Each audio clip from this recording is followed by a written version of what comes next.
Hello students, Navodaya ওয়ার্ল্ডের পক্ষ থেকে আমি শারমিনা উইন একাডেমিতে সবাইকে স্বাগত। জেএনবিএসটি ক্লাস 6 2026-এর অঙ্কের সাজেশনের দ্বিতীয় পর্বে আজকে আমরা 10 নম্বর প্রশ্ন থেকে আলোচনা করব। তাহলে চলো দেখে নিই প্রশ্নটি। একটি আয়তকার মাঠের দৈর্ঘ্য হয় 60 মিটার এবং কর্ণের দৈর্ঘ্য হয় 100 মিটার। মাঠটির ক্ষেত্রফল কত? এক্ষেত্রে তোমরা সবসময় মনে রাখবে যার মানটি দেওয়া থাকবে তার সূত্রটি বসাবে। এখানে কর্ণের মান দেওয়া আছে, তাই আমরা আয়তকার ক্ষেত্রের কর্ণের সূত্রটি বসাই। আমরা জানি আয়তকার ক্ষেত্রে কর্ণের দৈর্ঘ্য হচ্ছে রুট অফ দৈর্ঘ্য স্কোয়ার প্লাস প্রস্থ স্কোয়ার। তাহলে এটিকে লিখি রুট অফ দৈর্ঘ্য স্কোয়ার প্লাস প্রস্থ স্কোয়ার সমান 100। উভয় দিকে বর্গ করে পাই দৈর্ঘ্য স্কোয়ার প্লাস প্রস্থ স্কোয়ার সমান 100 গুণিত 100।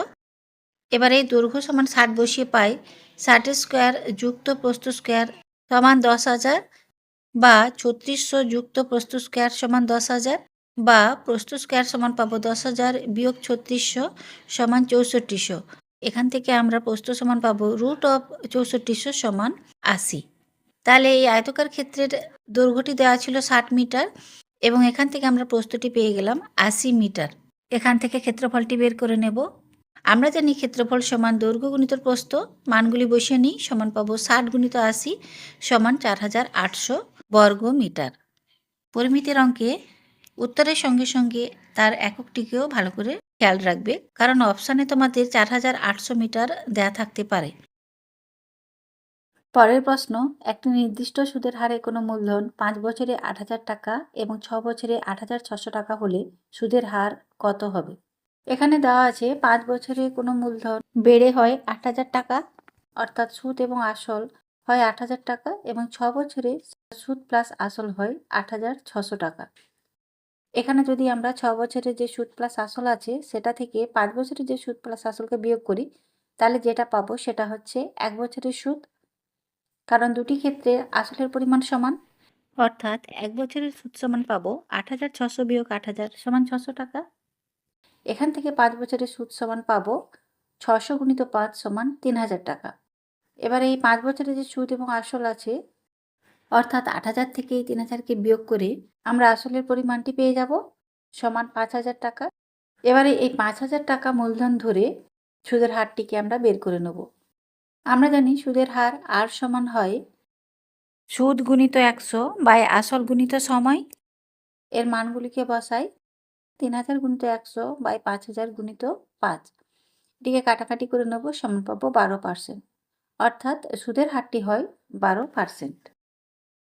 পরের অঙ্ক, 5,744 টাকাকে এ, বি এবং সি এর মধ্যে 4:5:7 অনুপাতে ভাগ করলে প্রত্যেকের পাওয়া টাকার পরিমাণ কত?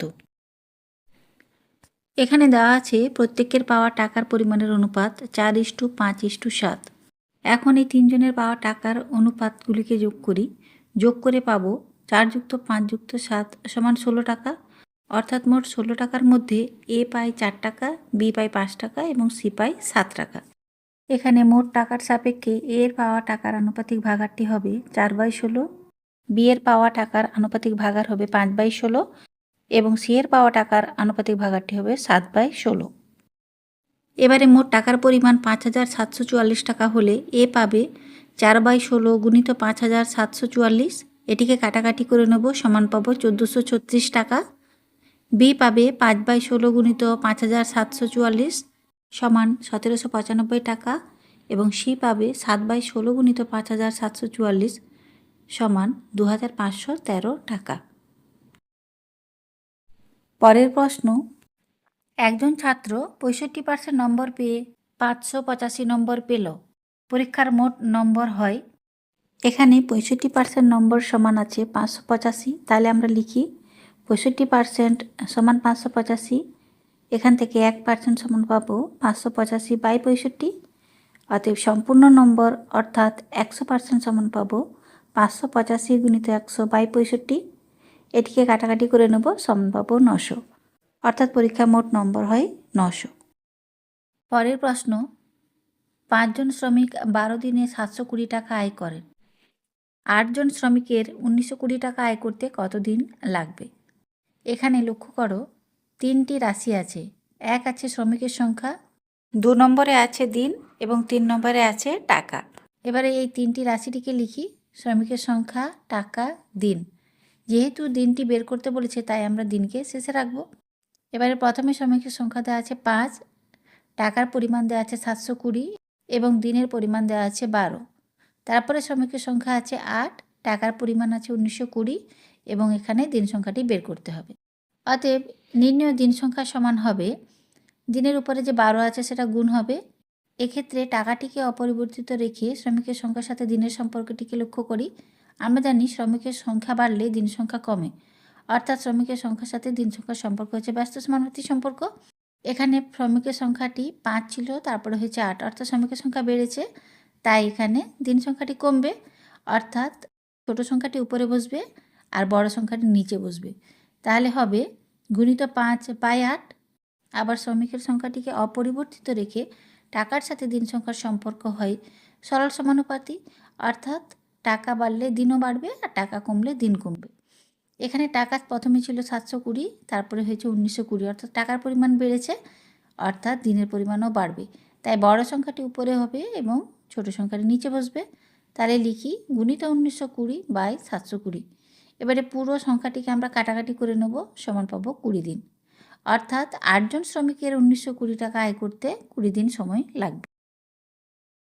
পরের অঙ্ক, এবিসি ত্রিভুজের এবি সমান এসি এবং বিএসি কোণ সমান 40 ডিগ্রি হলে এসিবি কোণ সমান কত? এখানে ত্রিভুজ এবিসি এর এবি সমান এসি, অর্থাৎ এই ত্রিভুজটি সমদ্বিবাহু ত্রিভুজ। আমরা জানি সমদ্বিবাহু ত্রিভুজের সমান দুটি বাহুর বিপরীত যে কোণ দুটি থাকে সেই দুটি কোণও সমান হয়। তাহলে আমরা এখান থেকে বলতে পারি এবিসি কোণ সমান এসিবি কোণ। এখানে দেওয়া আছে বিএসি কোণ সমান 40 ডিগ্রি। আবার আমরা জানি যে কোনো ত্রিভুজের তিনটি কোণের সমষ্টি হয় 180 ডিগ্রি। এই তিনটি কোণের সমষ্টি থেকে যদি আমরা এই একটি কোণকে বিয়োগ করে দিই, অর্থাৎ 40 ডিগ্রিকে বিয়োগ করে দিই, যেটা পাবো সেটি হবে বাকি দুটো কোণের সমষ্টি। তাহলে করি 180 বিয়োগ 40 সমান পাবো 140 ডিগ্রি। এই 140 ডিগ্রি আবার দুভাগে ভাগ হয়েছে, যেহেতু এই দুটি কোণের মান সমান, তাহলে প্রতিটি কোণের মান পাবো 140 ভাজিত 2 সমান 70 ডিগ্রি। অতএব এসিবি কোণ সমান 70 ডিগ্রি।